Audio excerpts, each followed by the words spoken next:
श्री शिवाय नमस्तुभ्यम। हर हर महादेव महाराज। आमला नवमी के दिन भगवान भूत भावन भूतेश्वर स्वयं महादेव महाराज जब भगवान श्री हरि नारायण के आंवले के वृक्ष की पत्तियों पर शयन करने की अनुमोदना करते हैं, और जब श्री हरि नारायण आंवले के वृक्ष की पत्तियों पर शयन करते हैं तभी भगवान शंकर महाराज उस क्षण का अनुमोदन करते हैं। उसी समय हनुमान जी महाराज स्वयं पधारते हैं, विनम्र होकर निवेदन करते हैं। उस पावन क्षण में 33 कोटि देवता देवाधिदेव विष्णु महाराज शयनावस्था से जागने की प्रतीक्षा में होते हैं, और जैसे ही देव सोनी एकादशी के दिन भगवान विष्णु नेत्र खोलते हैं सबसे पहले किसका दर्शन करते हैं महाराज? स्कंद पुराण कहता है, विष्णु पुराण कहता है कि जब भगवान नारायण देव उठनी एकादशी के दिन नेत्र खोलते हैं तो न तो लक्ष्मी जी का, न ब्रह्मा का, न ही किसी अन्य देवता का, बल्कि सबसे पहले भगवान शंकर महाराज का दर्शन करते हैं। क्योंकि जब तक भगवान शंकर अपने मुख से भगवान श्री हरि का गुणगान नहीं गाते, डमरू का नाद नहीं करते, तब तक भगवान नारायण नेत्र नहीं खोलते। जो आंवले के वृक्ष के नीचे दीपदान करेगा शाम के समय संध्या काल में, उसके घर में कभी संपदा की कमी नहीं रहेगी महाराज। माता लक्ष्मी ने कहा, प्रभु मैं इस विधान को स्वीकार करती हूँ। जितने भी लोग ये कथा श्रवण कर रहे हैं और जो लोग सुन नहीं पा रहे हैं उन सब तक ये बात पहुँचाइए कि आंवला नवमी के दिन शाम के समय आंवले के वृक्ष के नीचे दीपदान अवश्य करें। इससे जीवन में खुशियाँ, आनंद और सुख समाहित होते हैं महाराज। आंवला नवमी को अक्षय नवमी भी कहा जाता है। आज गोपाष्टमी है और कल आंवला नवमी है। इस दिन शाम के समय घी का दीप आंवले के नीचे लगाकर कनकधारा स्तोत्र का पाठ अवश्य करें।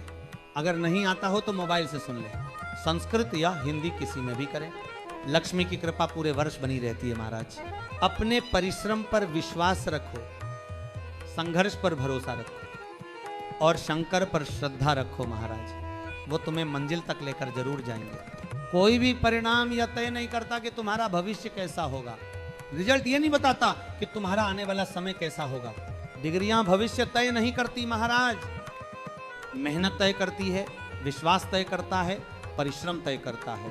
कई लोग हैं MBA किए हुए, BBA किए हुए, इंजीनियरिंग किए हुए, फिर भी सड़कों पर भटक रहे हैं। क्यों? क्योंकि मेहनत नहीं है। मेहनत से बड़ी कोई डिग्री नहीं होती महाराज। हमने इंदौर में देखा, शंभू दयाल राखड़ी वाले महाराज केवल 5वीं तक पढ़े थे पर मल्टी मिलियनर बन गए। सैकड़ों JCB गाड़ियाँ, कॉलोनियाँ, मशीनें और इंजीनियर उनके नक्शे के आगे झुक जाते थे महाराज। जब पूछा गया नाम के आगे राखड़ी वाला क्यों, तो बोले गुरुजी राख बेचकर आगे बढ़ाऊं, राख बेच बेच कर नाम बनाया है। महाराज यही तो सच्चा परिश्रम है, यही तो सच्चा कर्मयोग है। डिग्री अपनी जगह पर है, परिश्रम अपनी जगह पर। अगर मेहनत नहीं, विश्वास नहीं, संघर्ष नहीं तो डिग्री का क्या मूल्य महाराज? काम वही सफल होगा जहां परिश्रम है, फल वही मिलेगा जहां श्रम है, रिजल्ट नहीं। कर्म भविष्य तय करता है महाराज। थोड़ा सा अहंकार खाली कर दो तो नया ज्ञान उसमें समा जाएगा। थोड़ा अलमारी खाली कर दो तो नया वस्त्र रखा जाएगा। थोड़ा गोदाम खाली करो तो नया अन्न भर जाएगा। उसी तरह मन को खाली करो तो उसमें शिव महापुराण की कथा बसेगी महाराज। पार्वती जी ने पूछा, प्रभु क्या विश्वास दुख को मिटा सकता है? शिव बोले, क्यों नहीं महाराज। कुबेरेश्वर धाम में चारों ओर भक्त बैठे हैं, कोई दुकान में, कोई छत पर, कोई टीन शेड में, कोई गौशाला में, कोई घर में, सब कथा श्रवण कर रहे हैं। पार्वती जी का प्रश्न, क्या विश्वास दुख को समाप्त कर सकता है? शिव बोले, विश्वास तभी आता है जब दुख मिटने वाला होता है। कई लोग रोगी होकर आते हैं, कैंसर, किडनी, लीवर की तकलीफें लेकर आते हैं, फिर भी कहते हैं बाबा आपके धाम में दुख कट जाता है। हम पूछते हैं किसके कहने पर आए, तो कहते हैं उन्होंने कहा था।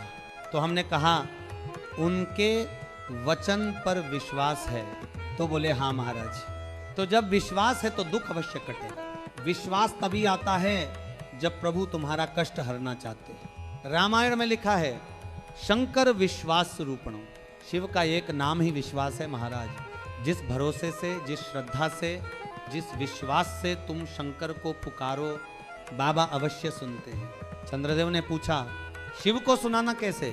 देवर्षि नारद जी बोले, जहां मन लगे वहीं बैठ जाओ, बालू या मिट्टी से पार्थिव शिवलिंग बनाओ और वहीं बैठकर अपनी व्यथा कहो।